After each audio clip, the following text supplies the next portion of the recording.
everybody, welcome back to Tim Travels. It's Terry, your host. So I'm not going to do any history today, but I am going to do a couple other things, and then we're going to talk a little bit more about retirement and stuff like that. So we got a little bad news on Beatrice today. My wife took her to the vet. Apparently she has a ruptured tendon in her, I think it's her left hip, left knee.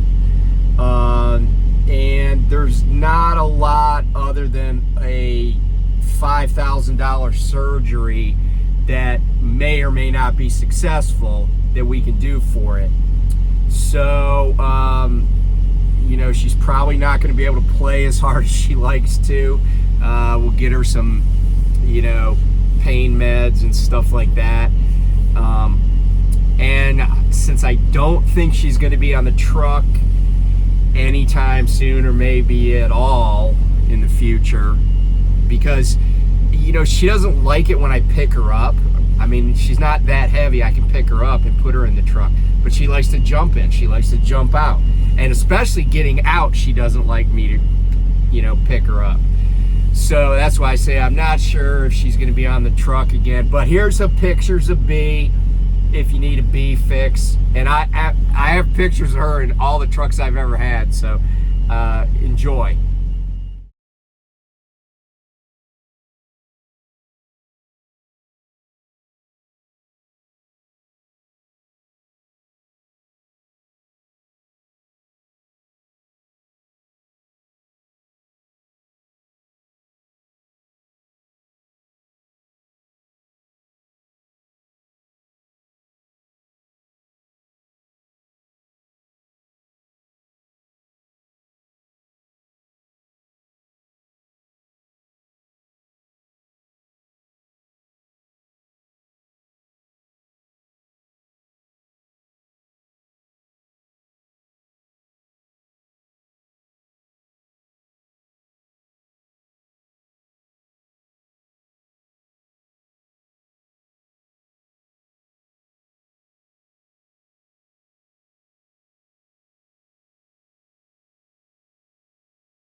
Okay, that was fun. I love B.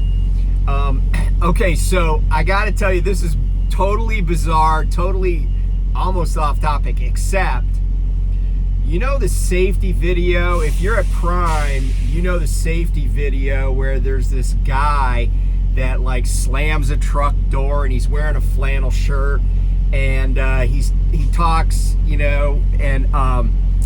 and I never knew how old those videos are, although I've seen them several times. But if you go to the Prime Safety Class PSC, you'll see it. But guess what? I was actually at a hotel where my son was today, and we just happened to be in the lobby, and this infomercial comes on the TV, one of the TVs in the lobby. And it's this guy, except he looks a lot older. But take a look and see if you recognize him. And I said to my son, I'm like, that's the dude in the safety videos. He's like, what? And I said, picture that dude in a flannel shirt with dark hair. Well, look at this video clip that I got. The exercise pro concept is called passive exercise. It's like okay, enough of that nonsense. So let's talk real life here. Yeah, so apparently he was doing this infomercial for like some thing that you put your feet on and it just makes you go back and forth in a seat. It's supposed to help your circulation and your knee and ankle joints. I don't want one yet. Okay, so it's, you know, I was talking yesterday about what's your life gonna look like when you're my age, right? I'm 61.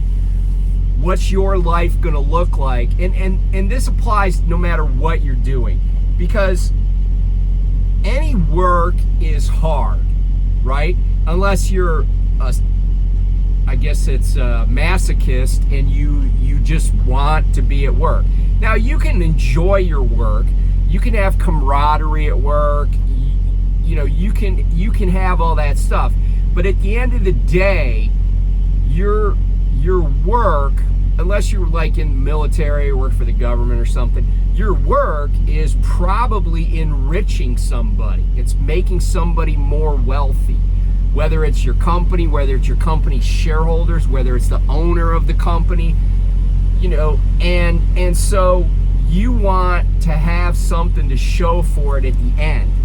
And it just so happens that I came across an article on Yahoo Finance about a professor named Teresa Ghilarducci, and she's an economist at the New School, which is not really a school, it's a college in New York City. And by the way, all the students get to go there free. And she's written books about retirement and stuff like that. And she said, you know, the books she had written in the past were more about like retirement security. In other words, you know, being able to pay the bills when you're in retirement. But she's written a book recently that, you know, her latest book is called Work, Retire, Repeat. And the repeat part is the part that I was talking about yesterday. Once you retire, you don't want to be in a situation where you're like, dang, I'm going to run out of money. I'm going to run out of money before I die. I'm already running out of money.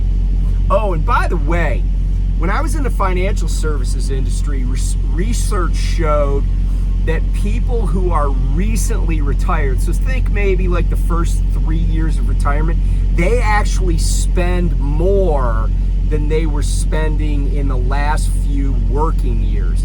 And I don't know every exact cause. Some of it could be medical, but my suspicion always is that once people had free time, they're like, oh, let's go to Greece.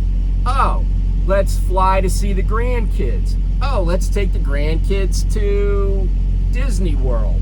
You know, we'll pay for the whole thing. We'll take Jimmy and Johnny and their wives and the grandkids. We'll pay for everything. You know, we're retired. They're in their working years.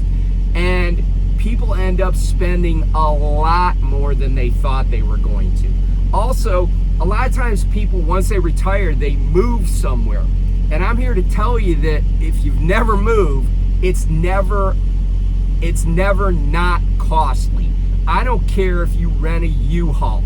You'll be like 50 miles from your house and you'll be putting another 35 gallons of gas in that U-Haul. You'll be like, damn, these things get horrible mileage. And then when you get to the end of it and you've eaten fast food for 5 days and you're trying to hurry to get the truck unloaded and return it and fill it up with fuel one more time, and you'd be like, wait a minute, I spent like, you know, $2,000-3,000 to move, you know, 2 rooms of furniture. Moving is expensive. And then, you know, if you go to a place like, say, Florida, they charge an arm and a leg when you're first there to register a car. There's all sorts of crazy stuff that you're going to experience. And maybe staying put is cheaper. A lot cheaper. Even if you go to a place that supposedly costs less. But anyway, getting back to what her book is talking about, she's advocating what she calls a gray new deal. And she said it's people shouldn't be ashamed that they want to quit working. And we shouldn't, as a society, make it so people can't quit working. And one of the things she said, and listen to these numbers that come from this article and this interview with her. 50% of women, 50%, half of women, 47% of men, so basically half of men too, when surveyed, and this was surveys done by the U.S. Census Bureau, 50% of women, basically half of all people, between the ages of 55 and 66 have no retirement savings. So they're not like me, they don't have a pension. They don't have money in a 401k. They don't have a savings account. They might own a house, but while houses can appreciate, it's really hard to monetize that because you still got to have somewhere to live. And so even if you live in a really high cost area, like say you live in San Jose, California, and you're going to move to someplace like Ozark, Arkansas, where I am right now, you might have a huge pile of money once you sell that house, but there's a frictional cost to coming here and getting set up and establishing yourself. And even though it's a low cost area, when you go to the grocery store or get a hamburger and pay twice the sales tax that you once did, it starts to add up. And like I said, there's no such thing as having too much money for retirement. But the odds are that, even if people have a pile from a house, it might not be enough. And, when you're not needing like $1,500 worth of medication a month, you don't ever think you will need $1,500 in medication a month just to survive. And then here's another like crazy number that is so eye-opening to me. 53% of people that were surveyed that are retired said they didn't choose to retire, they were laid off, or their bodies just gave out. Now it could be like musculoskeletal, it could be they got some chronic or life-threatening illness. And I can tell you that when somebody my age gets laid off, and I don't mean like if a trucking company said we're laying people off, like UPS is laying people off, I could find another trucking company job. But I'm talking about, let's say that I knew a guy, and a lot of times people think lawyers make bank and they're like, what's Terry's problem? He used to be a lawyer, now he's a truck driver, he must be a loser. But I know a guy, and I won't say his name, but I do know his name. I have not forgotten it. He was at a law firm for a long time, like 30 years. Like he basically was there from the start, but he never had any equity. He was not a partner. And they sold that firm, and he lost his job and didn't have a damn thing to show for it. I mean, he didn't, I'm sure he had stuff saved up, but you know what? He was in his 60s, and he was still, well into his 60s, probably pushing 70, and I'd see him schlepping into court every day, handling cases that, he was just doing basically gig work. He was what we call an appearance counsel. In other words, it's not even his law firm. He just gets a file electronically, and he's like, yeah, I'll go to the local court for you and take care of this matter for you. That's what he was doing. He was in the gig lawyer economy. And there is a gig lawyer economy. Document review, appearance counsel, stuff like that. So one of the things, though, that Professor Ghilarducci said, and I'll talk about how she's advocating for the great gray New Deal. This is a quote from her. It's not shameful if they haven't been able to save, meaning people saving for retirement. She goes, it's not because they got a divorce or they had too much avocado toast in their 20s. It's not their fault, end quote. Now, what she's saying is the solutions for Social Security, and first of all, is to take it away from employers, like the employer match, because those of us who are 1099, we get no employer match. And part of the reason that the gig economy is so popular, and you could call it the gig economy, independent contractors, you see these trucking companies, they're like, yeah, we'll pay you 1099, and they always try to tell people, oh, well, you'll just get to keep more money. Well, yeah, except now you got to pay all your own taxes. You have no unemployment insurance, no workers' comp, etc., right? No 401k, none of that. So what she's saying is, instead of having it where employers match, let's have the government match. In other words, if you put $1 into Social Security, the government puts $1 into Social Security. And she said a 3% increase in payroll tax would start to fix this $1 trillion problem, and it would give people more in Social Security benefits. So there are ideas out there to fix this problem, but she said the solution to this is not economic. It's not like this country, either in terms of our general wealth, our GDP, or the government itself. There's not a lack of money. And she said, hey, if somebody works hard for 40 years, they shouldn't have to work while collecting Social Security. They shouldn't have to retire at 62, take a diminished benefit, and then have to worry they can't earn enough to make ends meet.